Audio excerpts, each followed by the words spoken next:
Shalom, selamat pagi, selamat hari Paskah bagi kita semua dimanapun kita berada. Mari kita saat ini kita akan bersama-sama datang beribadah kepada Tuhan kita. Baik ketika kita bersama dengan keluarga kita, dimanapun kita berada kita tetap bersuka cita, mengagungkan, memuji Tuhan kita. Saya akan membacakan bagi kita di dalam firman Tuhan. 1 Petrus pasal yang pertama ayat 21 dikatakan di dalam firman Tuhan.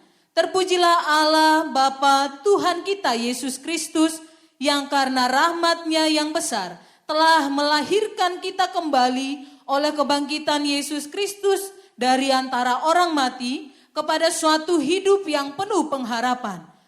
Oleh Dialah kamu percaya kepada Allah yang telah membangkitkan Dia dari antara orang mati dan yang telah memuliakannya sehingga imanmu dan pengharapanmu tertuju kepada Allah. Kebaktian Paskah pada hari ini kita mulai di dalam nama Allah Bapa, Allah Putra, dan Allah Roh Kudus. Mari kita memuji mengagungkan Tuhan kita. Kita mau katakan pada pagi hari ini, kita mau katakan di dalam hidup kita, Kristus Tuhan telah bangkit.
Penebusan Tuhan di dalam kehidupan kita.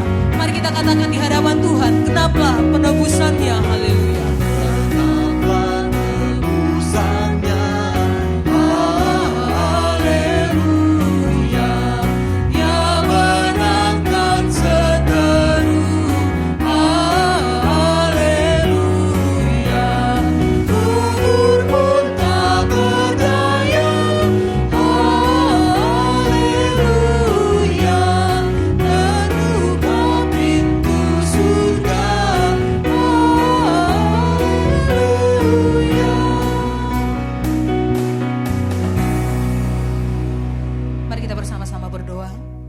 Sungguh ya Tuhan, kami mengucap syukur untuk pagi hari ini. Benar Tuhan, di dalam hidup kami sudah merasakan kebangkitan Tuhan Yesus yang memberikan kepada kami harapan baru sebagai orang percaya. Kami mau ya Tuhan, pada hari ini hidup kami tetap setia mengingat akan kasih kuasa Tuhan, akan pengharapan yang Tuhan berikan bagi setiap kami. Biarlah kami di dalam hidup kami, dimanapun kami berada, kemanapun kami melangkah, kami mau memuji mengagungkan nama-Mu yang kudus ya Tuhan. Karena hanya Engkaulah Tuhan yang patut kami puji, kami sembah di dalam hidup kami. Terima kasih Bapa. Ini doa kami, ini kerinduan kami. Kami mau lebih lagi mengagungkan Engkau di dalam hidup kami.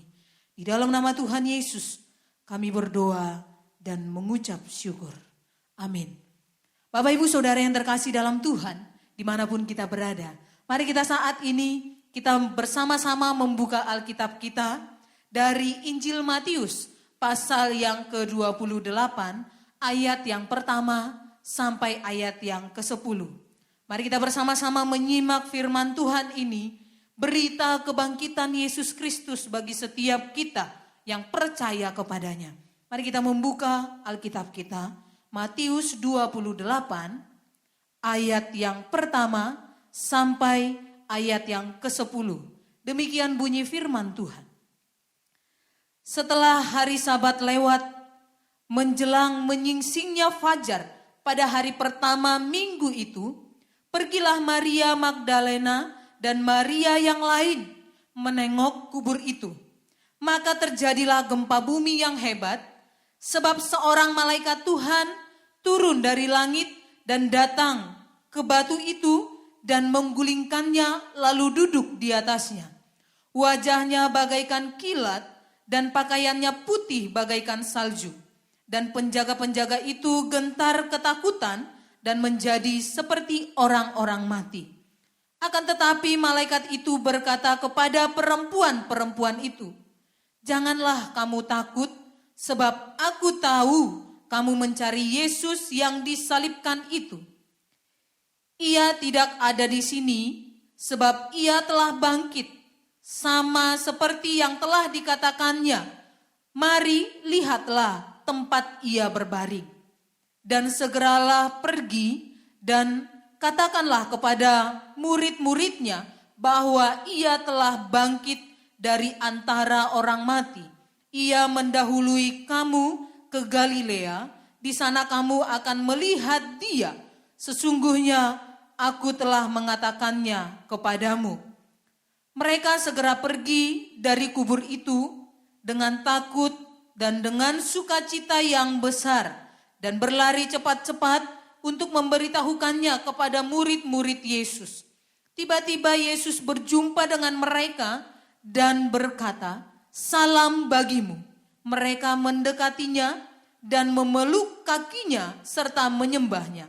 Maka kata Yesus kepada mereka, "Jangan takut, pergi dan katakanlah kepada saudara-saudaraku supaya mereka pergi ke Galilea, dan di sanalah mereka akan melihat aku." Bapa di surga yang kami sembah, yang kami puja di dalam Kristus Yesus, segala puji syukur kami naikkan padamu Tuhan. Karena pada hari ini kembali kami diingatkan melalui firman Tuhan yang tadi dibacakan, bahwa Tuhan yang kami sembah itu bukanlah Tuhan yang mati dan masuk di dalam maut saja. Tapi Tuhan yang kami sembah itu adalah Tuhan yang hidup, Tuhan yang berkuasa, Tuhan yang sudah menang atas maut. Dan di dalam Tuhan yang hidup perkasa itulah kami mempunyai pengharapan. Kami bersyukur ya Tuhan, karena melalui kebangkitan dari Tuhan boleh memberikan janji pada kami bahwa satu kali kami memang akan mati, tapi kami tidak akan mati selamanya, tapi kami akan bangkit, dibangkitkan dan diberikan tubuh yang baru. Dan di dalam pengharapan itulah kami boleh ada sukacita, ada kegembiraan di Yerusalem yang baru oleh memerintah bersama-sama dengan Tuhan Allah. Tuhan, saat ini kami juga bersyukur dalam perjalanan kehidupan kami melalui kebangkitan Tuhan, yaitu Tuhan sudah menang melawan maut. Tuhan juga berjanji memberikan kemenangan-kemenangan di dalam segala pergumulan, dalam segala peperangan-peperangan yang harus kami hadapi. Oleh karena itu ya Tuhan, kami juga rindu ya Tuhan, kemenangan dari Tuhan akan terus mewarnai kehidupan kami masing-masing. Terima kasih Bapa, dan inilah doa ucapan syukur kami. Di dalam nama Yesus Kristus kami berdoa. Amin. Sungguh kita bersyukur untuk kasih pertolongan Tuhan di dalam hidup kita. Mari saat ini dengan tetap bersuka cita di dalam Tuhan. Karena Tuhan yang telah bangkit memberikan harapan baru bagi setiap kita. Kita patut bersuka cita, memuji, mengagungkan Dia. Mari kita bersama-sama saat ini dengan sukacita kita mau katakan di hadapan Tuhan, Dia mati bagiku dan Dia bangkit bagiku. Kita bersuka cita, kita katakan, Dia sungguh baik.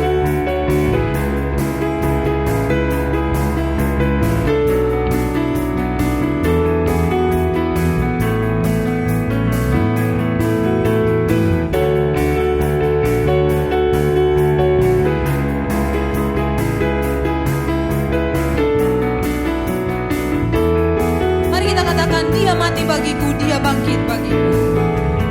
Dia mati bagiku, Dia bangkit bagiku, ya Tuhan Allah penyelamatku. Bersama dikalahkan, hidupku dipulihkan, ya Tuhan Allah kemenangan.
bersama-sama mengakui iman kita di hadapan Tuhan bersama dengan setiap orang percaya di segala abad dan tempat.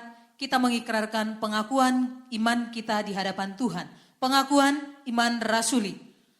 Aku percaya kepada Allah, Bapa yang Maha Kuasa, Khalik langit dan bumi, dan kepada Yesus Kristus, anaknya yang tunggal Tuhan kita, yang dikandung daripada Roh Kudus, lahir dari anak darah Maria, yang menderita sengsara di bawah pemerintahan Pontius Pilatus, disalibkan, mati dan dikuburkan, turun ke dalam kerajaan maut. Pada hari yang ketiga, bangkit pula dari antara orang mati, naik ke surga, duduk di sebelah kanan Allah, Bapa yang Maha Kuasa.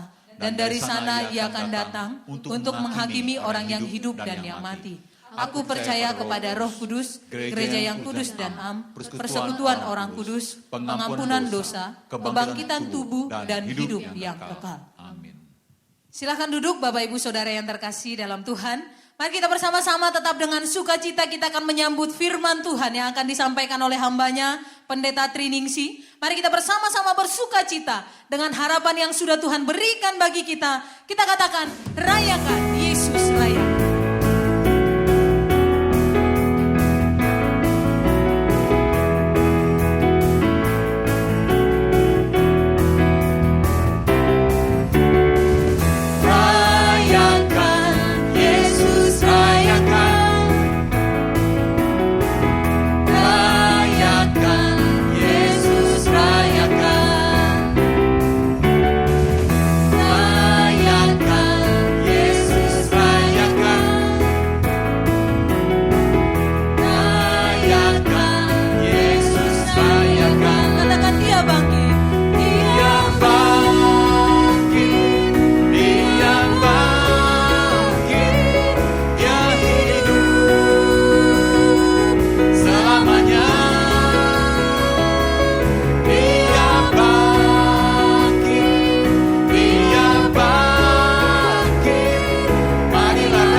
Shalom jemaat sekalian, selamat pagi. Biarlah kemenangan Paskah dan kuasa kebangkitan Kristus boleh ada di dalam hidup kita. Kita akan bersama-sama merenungkan firman Tuhan pagi hari ini dengan tema kuasa kebangkitan Kristus. Mari kita berdoa terlebih dahulu. Ya Tuhan, berikan kami hati seorang murid yang rindu belajar kebenaran firman Tuhan. Rindu diarahkan, diubahkan, sehingga kami boleh menjadi serupa Kristus. Ini doa kami, dalam nama Tuhan Yesus kami berdoa. Amin. Kita akan buka di dalam 1 Korintus pasal yang ke-15. 1 Korintus pasal ke-15 ayat yang ketiga sampai 6b, ayat 8, terus ayat 14, 20 dan 22. Saya akan membacakan buat kita semua. Sebab yang sangat penting telah kusampaikan kepadamu, yaitu apa yang telah kuterima sendiri, ialah bahwa Kristus telah mati karena dosa-dosa kita sesuai dengan kitab suci, bahwa ia telah dikuburkan dan bahwa ia telah dibangkitkan pada hari yang ketiga sesuai dengan kitab suci, bahwa ia telah menampakkan diri kepada Kefas, kemudian kepada ke-12 muridnya. Sesudah itu ia menampakkan dirinya kepada lebih dari 500 saudara sekalian. Ayat yang ke-8, dan yang paling akhir dari semuanya, ia menampakkan diri juga kepadaku, sama seperti kepada anak yang lahir sebelum waktunya. Ayat 14, tetapi seandainya Kristus tidak dibangkitkan, maka sia-sialah pemberitaan kami, dan sia-sialah juga kepercayaan kamu. Ayat 20 sampai ayat 22. Tetapi yang benar ialah bahwa Kristus telah dibangkitkan dari antara orang mati, sebagai yang sulung dari orang-orang yang telah meninggal. Sebab sama seperti maut datang karena satu orang manusia, demikian juga kebangkitan orang mati datang karena satu orang manusia. Karena sama seperti semua orang mati dalam persekutuan dengan Adam, demikian pula semua orang akan dihidupkan kembali dalam persekutuan dengan Kristus. Sedemikian jauh pembacaan firman Tuhan. Yang berbahagia adalah kita yang boleh membaca dan merenungkan firman Tuhan. Bapak, Ibu, dan jemaat sekalian yang dikasihi oleh Tuhan, ada 5 nubuat di dalam Alkitab yang menceritakan tentang Tuhan Yesus. 4 di antaranya sudah digenapi. Nubuat apa saja itu? Yang pertama yaitu tentang kelahiran Yesus yang kita rayakan dalam acara Natal. Yang kedua adalah kematian Kristus yang kita rayakan pada Jumat kemarin. Dan hari ini kita sedang merayakan kebangkitan Kristus. Dan nanti bulan depan kita merayakan kenaikan Kristus. Jadi kelahiran, kematian, kebangkitan, dan kenaikan Kristus sudah digenapi. Ada satu yang belum digenapi, yaitu kedatangan Kristus yang kedua kali. Bapak Ibu sekalian yang dikasihi oleh Tuhan, bulan ini kita merayakan 2 nubuat yang sangat penting yang sudah digenapi, yaitu berkaitan dengan kematian dan kebangkitan Kristus. Maka kalau kita memperhatikan di ayat 3 dari pasal 15. Sebab yang sangat penting telah kusampaikan kepadamu. Paulus menyadari bahwa berita Yesus mati bagi dosa-dosa manusia. Dan Yesus bangkit memberikan pengharapan baru. Itu adalah berita yang sangat penting. Kenapa sangat penting? Karena berita tentang salib atau kematian Kristus membawa sukacita di dalam pengampunan. Ketika manusia hidup tanpa harapan, ketika manusia hidup tanpa tahu apa yang akan dikerjakan, karena murka Allah tertuju kepada manusia, tetapi kematian Kristus, adanya pengampunan Allah, dan murka atau cawan murka itu sudah Yesus tanggung di atas kayu salib. Sedangkan untuk kebangkitan Kristus membawa pengharapan yang baru, membawa sukacita di dalam pengharapan ada hidup yang kekal.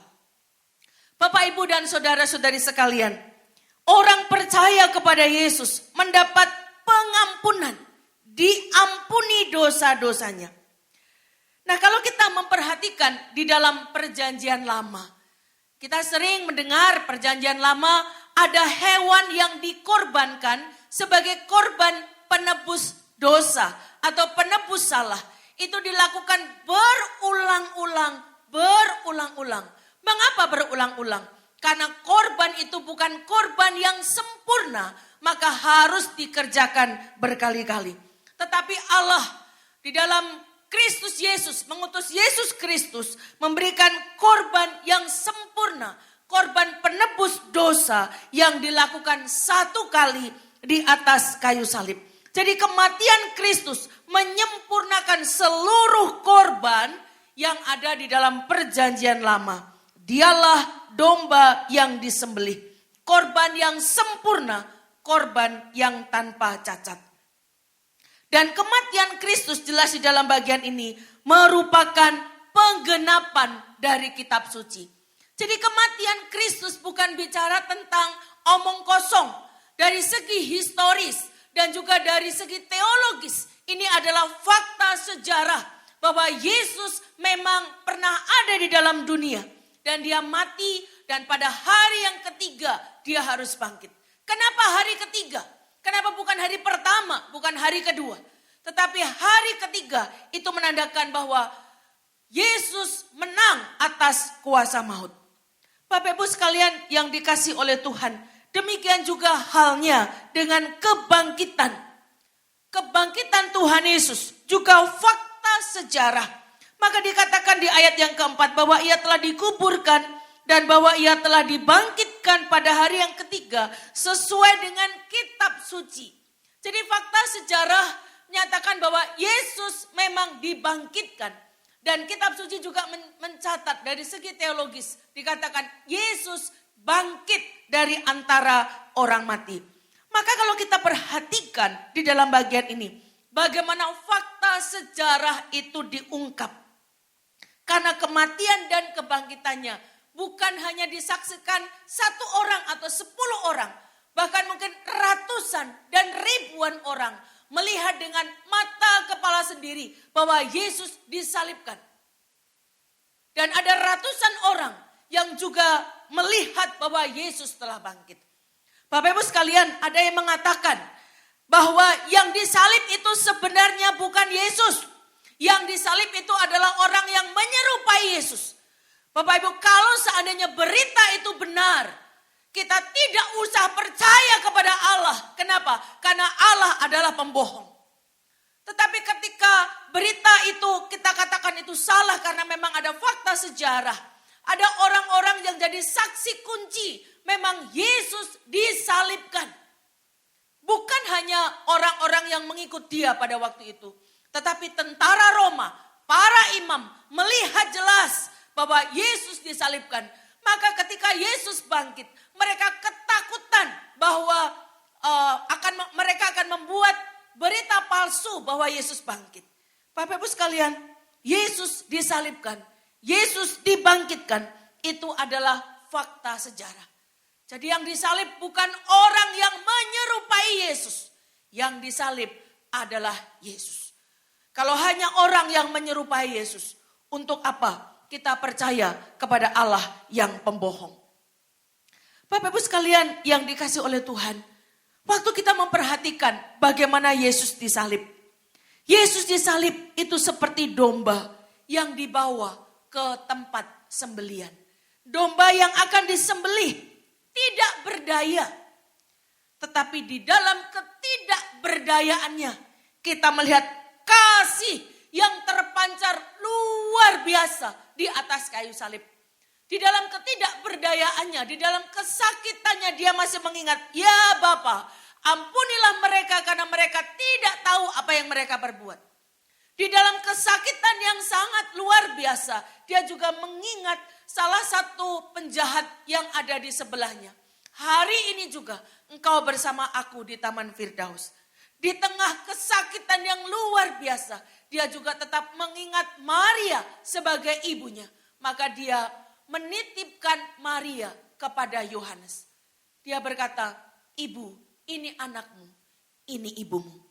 Bapak Ibu sekalian yang dikasih oleh Tuhan, meskipun dia dikatakan sebagai domba sembelian yang tidak berdaya, tetapi kasih Allah yang besar memancar di dalam hidupnya, memancar di dalam wajahnya. Tetapi kalau kita melihat berita kebangkitan, Yesus bukan lagi seperti domba yang tidak berdaya. Yesus bukan lagi seperti domba yang akan dibawa ke tempat pembantaian atau akan disembelih. Tetapi Yesus muncul sebagai singa dari Yehuda. Kuasanya begitu besar, kuasanya begitu luar biasa. Maka kita melihat kebangkitan Yesus mengalahkan kuasa kematian. Kebangkitan Yesus mengalahkan kuasa kematian yang tidak bisa diselesaikan oleh manusia. Kebangkitan Yesus juga mengalahkan kuasa iblis yang sudah ribuan tahun mencengkeram manusia. Justru waktu Yesus bangkit, iblis dikalahkan. Kuasa kebangkitan juga mengalahkan pemerintahan. Kuasa kebangkitan mengalahkan politik. Kuasa kebangkitan mengalahkan keagamaan. Kuasa kebangkitan mengalahkan militer. Dari mana kuasa itu? Dari mana Yesus memiliki kuasa yang begitu besar itu? Karena dia adalah Allah, pencipta langit dan bumi. Maka kuasa itu dia punya. Maka pada waktu di atas kayu salib, dia bisa menyerahkan nyawanya. Dan dia juga bisa mengambil nyawanya. Manusia tidak berhak atas nyawanya. Maka ada orang yang rindu tidak meninggal. Tapi ketika waktunya tiba, orang itu akan meninggal juga. Tetapi Yesus kita tahu, di dalam salah satu 7 perkataan salib, Tuhan Yesus berkata, ke dalam tanganmu kuserahkan nyawaku. Artinya dia yang menyerahkan. Dan kebangkitan Yesus, dia berhak untuk mengambil kehidupan itu. Bapak Ibu sekalian, kuasa dari mana? Kuasa dari mana? Kuasa yang tidak bisa dibendung oleh kuasa manapun. Kenapa? Karena dia adalah Allah. Kuasa kebangkitan adalah kuasa yang besar. Segala kuasa di muka bumi ini tidak bisa menahan kebangkitannya. Bahkan kuasa kematian tidak bisa menahan kebangkitannya. Lalu bagaimana dengan kita? Sebagai orang yang percaya Yesus, apa sebenarnya arti kuasa kebangkitan Kristus yang maha dahsyat, maha besar itu? Apa sebenarnya hubungannya dengan kita? Bukankah itu kejadian sudah 2000 tahun yang lalu? Apa kaitannya dengan kita di zaman ini? Bapak Ibu sekalian, kuasa kebangkitan yang sudah Kristus kerjakan, itu menolong kita, mengingatkan kita. Yang pertama adalah memulihkan hubungan manusia dengan Tuhan. Maka tadi awal saya katakan, kebangkitan membawa sukacita di dalam pengharapan. Kenapa? Karena manusia hubungannya dipulihkan oleh Tuhan. Manusia hubungannya dipulihkan karena Kristus sudah mengalahkan maut. Kristus sudah mengalahkan iblis. Maka relasi atau hubungan yang selama ini begitu jauh bisa menjadi dekat. Bapak Ibu sekalian, belakangan ini kita harus menjaga jarak aman. Ya, kita berjauhan.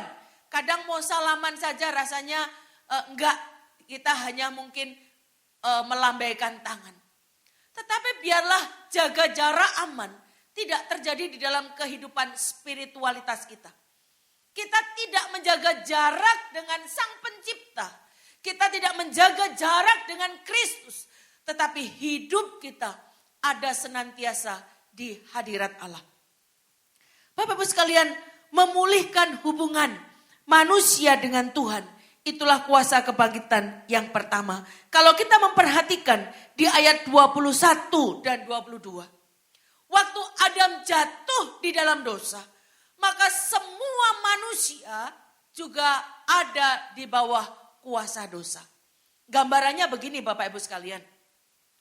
Kalau seandainya gereja GKT Bandar Lampung mengutus wakilnya untuk mewakili gereja ini pertandingan. Mungkin pertandingan kuis Alkitab tingkat nasional. Nah, pada waktu utusan kita ini menang, maka yang menang siapa? Yang menang adalah seluruh GKT. Kenapa? Karena orang ini adalah utusan dari GKT Bandar Lampung. Sama pada waktu Adam jatuh di dalam dosa. Maka manusia relasinya dengan Allah putus. Kebangkitan Yesus menyambung relasi itu kembali.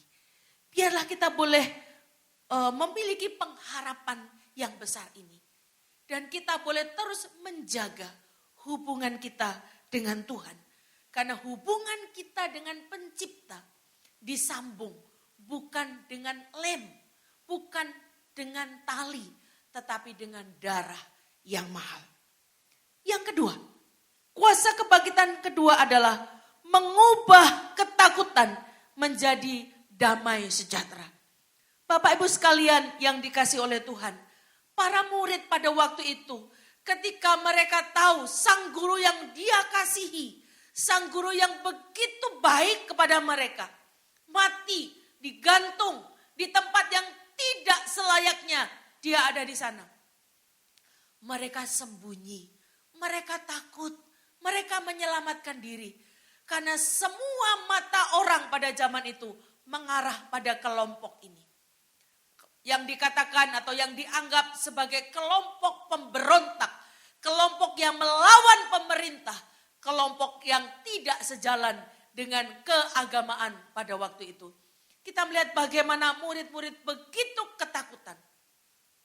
Tetapi pagi itu, ketika Maria Magdalena membawa berita bahwa Yesus bangkit, Petrus dan Yohanes berani untuk melihat fakta itu. Maka dia pergi ke kubur dan menyampaikan ingin melihat fakta bahwa Yesus bangkit. Bapak Ibu sekalian, ketika Yesus bangkit dan mereka melihat bagaimana mereka tidak takut lagi, tetapi mereka memiliki damai sejahtera. Sehingga berita damai sejahtera itulah yang diwartakan Yesus kepada murid-muridnya. Hari ini mungkin kita tidak damai sejahtera. Mungkin hari ini kita ada ketakutan dan kekhawatiran. Tapi biarlah kuasa kebangkitan mengingatkan kita. Yesus sudah bangkit. Maka damai sejahtera itu dicurahkan kepada kita. Damai sejahtera itu diberikan kepada kita. Dan yang ketiga, kuasa kebangkitan memberi jaminan. Bukan hanya pada waktu kita di dunia. Tetapi pada waktu suatu saat kita sudah berhenti atau kita kembali kepada pencipta. Kita ada di dalam kekekalan. Penyertaan Allah kerjakan masa kini. Jaminan kekekalan Allah kerjakan di masa yang akan datang. Bapak Ibu sekalian, kuasa kebangkitan memberi jaminan. Kalau hidup kita dijamin oleh Tuhan, biarlah kita boleh senantiasa berharap, bersandar kepada Tuhan. Damai sejahtera Allah yang melampaui segala akal itu. Yang Kristus sudah kerjakan di atas kayu salib dan dia menang atas kuasa maut. Boleh melingkupi seluruh kehidupan kita. Amin. Mari kita berdoa. Bapa kami di dalam surga, kami sungguh bersyukur ya Tuhan. Di tengah kekhawatiran yang dialami mungkin oleh sebagian besar kami mendengar berita yang luar biasa. Bahwa Yesus bangkit, memberikan jaminan kehidupan kekal. Yesus bangkit menyatakan penyertaan. Yesus bangkit memberikan damai sejahtera. Tuhan, kiranya Engkau menolong kami. Agar kami boleh senantiasa bisa berharap kepada Engkau. Dan kiranya Tuhan juga terus menolong bangsa kami. Khususnya di dalam menghadapi masa-masa sulit ini ya Tuhan. Menangani virus corona yang merajalela. Bapa di surga, pagi ini kami mohon belas kasihan Tuhan. Arahkan pandangan kasih-Mu kepada bangsa kami ya Tuhan. Sehingga bangsa kami boleh melewati masa yang sulit ini. Kami berdoa untuk anak-anak Tuhan. Kiranya Tuhan boleh memelihara setiap mereka. Menjaga mereka dengan kasih setia yang tidak berkesudahan. Kami juga mengingat untuk para dokter, para suster yang ada di garis depan. Tuhan, kiranya Engkau juga boleh melindungi mereka. Terima kasih ya Tuhan. Secara khusus kami ingin berdoa untuk jemaat Tuhan di Gereja Kristen Tritunggal. Meskipun dalam beberapa waktu kami hanya bisa kebaktian online, biarlah Tuhan menolong kami agar kami boleh senantiasa memiliki kehidupan rohani yang baik. Kami boleh membangun mezbah keluarga dengan baik, karena dari sanalah terletak kekuatan kami, ya Tuhan. Terima kasih Bapa, terima kasih. Kalau pagi ini ada di antara kami yang sedang bergumul masalah sakit penyakit, Tuhan, kiranya tangan-Mu yang berkuasa, tangan yang berlobang paku, yang sudah mengalahkan kematian, boleh menjamah setiap bagian yang sakit di antara jemaat kami. Terima kasih Bapa, terima kasih. Ini doa kami. Dan kiranya Tuhan boleh menolong kami untuk belajar seperti doa yang Engkau sudah ajarkan kepada murid-murid-Mu. Bapa kami yang di surga, dikuduskanlah nama-Mu. Datanglah kerajaan-Mu. Jadilah kehendak-Mu di bumi seperti di surga. Berilah kami pada hari ini makanan kami yang secukupnya. Dan ampunilah kami akan kesalahan kami, seperti kami juga mengampuni orang yang bersalah kepada kami. Dan janganlah Engkau membawa kami ke dalam pencobaan, tetapi lepaskanlah kami daripada yang jahat. Karena Engkaulah yang mempunyai kerajaan dan kuasa dan kemuliaan sampai selama-lamanya. Amin. Untuk meresponi firman Tuhan, kita akan naikkan pujian sebab Dia hidup. Saya undang singer untuk bersama-sama dengan saya ke depan. Biarlah lagu ini boleh menolong kita bahwa kita memiliki pengharapan karena Kristus sudah hidup untuk kita.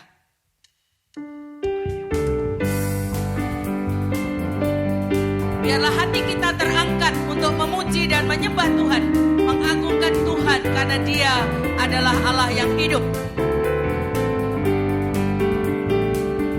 Anak Allah, Yesus namanya, menyembuhkan, menyucikan, bahkan mati, tebus dosaku, kubur kosong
Biarlah lagu ini boleh menolong kita terus senantiasa berpengharapan karena Kristus sudah hidup.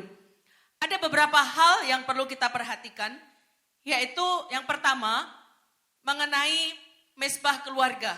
Biarlah pada waktu kita ada banyak bersama dengan keluarga kita boleh membangun mesbah keluarga. Sehingga dengan mesbah keluarga itu iman kita boleh makin kokoh, kuat di dalam Tuhan. Di dalam kesulitan, di dalam pergumulan, kekuatan rohani kita makin indah ketika kita boleh memiliki relasi yang baik dengan Tuhan. Yang kedua, gereja akan membuka rekening peduli kasih. Jadi dari bidang diakonia akan membuka rekening peduli kasih. Melalui peduli kasih ini, bantuan akan diberikan baik itu kepada jemaat yang kurang atau yang membutuhkan maupun kepada masyarakat sekitar yang membutuhkan. Dan kalau Bapak Ibu mau mentransfer dana untuk peduli kasih, bisa melihat di pengumuman ini. Dan kalau seandainya ada yang akan memberikan cash, bisa diserahkan kepada Laura, TU Gereja. Kita akan mengakhiri ibadah kita pada pagi hari ini. Biarlah segala puji, hormat, dan kemuliaan kita kembalikan kepada Allah Tritunggal.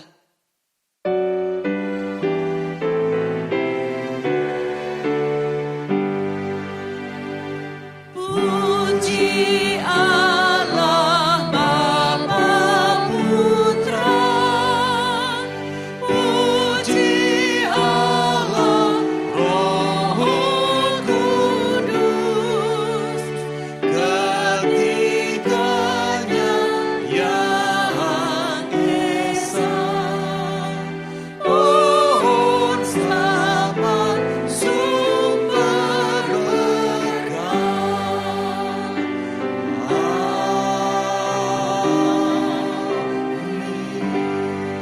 Mari jemaat sekalian kita arahkan hati kita minta berkat dari Tuhan.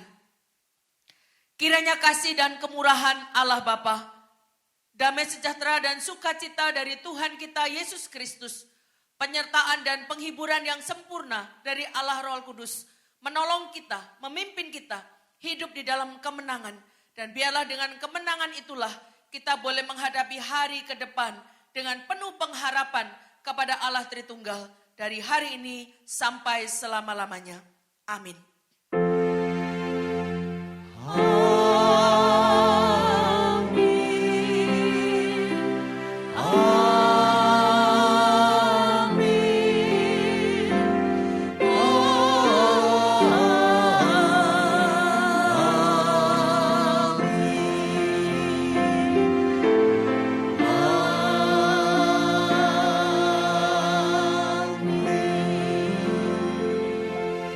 Ibadah selesai, saat teduh Tuhan memberkati kita semua.